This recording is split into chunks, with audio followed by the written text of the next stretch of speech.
ஒரு அழகான அமைதியான கிராமத்தில் ராஜா என்ற சிறுவன் வாழ்ந்து வந்தான். அவன் புத்திசாலி, சுறுசுறுப்பானவன், பள்ளியில் எல்லோராலும் விரும்பப்படுவான். ஆனால் அவனுக்கு ஒரு பலவீனம் இருந்தது. சில நேரங்களில் சிறிய தவறுகளை சாதாரணமாக நினைத்து விடுவான். ராஜாவின் அப்பா தினமும் அவனுக்கு ஒரு நல்ல பழக்கத்தை சொல்லித் தருவார். புத்தி இருந்தால் மட்டும் போதாது, ஒழுக்கம் இருந்தால்தான் வாழ்க்கை உயர்வு பெறும் என்று கூறுவார். அவன் பள்ளிக்கு செல்வான். ஒரு நாள் பள்ளியில் ஆண்டு விழா அறிவிக்கப்பட்டது.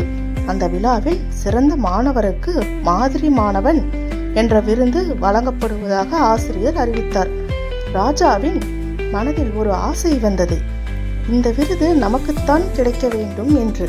அடுத்த வாரம் தேர்வு நடந்தது. ராஜா நன்றாக படித்திருந்தான். ஆனால் கணித பாடத்தில் ஒரு கடினமான கேள்வி வந்திருந்தது. அவன் சற்று பதற்றமடைந்தான். அவன் பக்கத்தில் உட்கார்ந்திருந்த நண்பன் ராகுல் அந்த கேள்விக்கான பதிலை அவனுக்கு காட்டினான். ஒரு நிமிடம் ராஜா யோசித்தான். இதை பார்த்து எழுதினால் யாருக்கும் தெரியாது, நல்ல மதிப்பெண் கிடைக்கும் என்ற எண்ணம் வந்தது. ஆனால் உடனே அப்பா சொன்ன வார்த்தை நினைவுக்கு வந்தது. ஒழுக்கம் உயிரை விட மேலானது. அவன் மனசாட்சி அழைத்தது. நீ உண்மையாக இருக்கிறாயா? அந்த நொடியில் ராஜா ஒரு தீர்மானம் எடுத்தான். ராகுலிடம் மெதுவாக, நான் தெரிந்ததை மட்டும் எழுதுவேன் என்றான். தேர்வு முடிந்தது. தேர்வுகள் வெளிவந்தன. ராஜாவுக்கு நல்ல மதிப்பெண்கள் கிடைத்தது. ஆனால் முதல் மதிப்பெண் இல்லை. ராகுல் அதிக மதிப்பெண் பெற்றிருந்தான். அன்று மாலை ஆண்டு விழா தொடங்கியது. அனைவரும் ஆவலுடன் காத்திருந்தனர். மாதிரி மாணவன் விருது யாருக்கு என்று அறிவிக்கப் போகிறார்கள். தலைமை ஆசிரியர் மேடையில் நின்று பேசினார். மாணவர்களே, புத்திசாலித்தனம் மட்டும் போதாது, ஒழுக்கம் மற்றும் நேர்மையே ஒரு மாணவனை உயர்த்தும். அவன் பெயரை அறிவித்தார். இந்த ஆண்டின் மாதிரி மாணவன் ராஜா. ராஜா அதிர்ச்சி அடைந்தான். மேடைக்கு சென்றான்.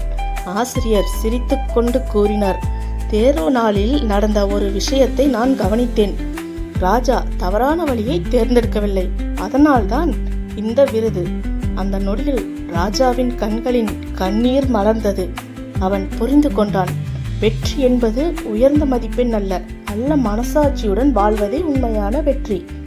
அன்று அவன் வீட்டிற்கு வந்தவுடன் அப்பாவை அணைத்துக் கொண்டான். அப்பா, நீங்கள் சொன்னது உண்மை, ஒழுக்கம் உயிரினும் மேலானது என்றான். அப்பா புன்னகையுடன் கூறினார், அதை புரிந்து கொண்ட நாள்தான் உன் வாழ்க்கையின் உண்மையான வெற்றி நாள். ஒழுக்கம் மனிதனுக்கு பெருமை தரும், உயிரை விடவும் ஒழுக்கத்தை காக்க வேண்டும் என்று கூறினார்.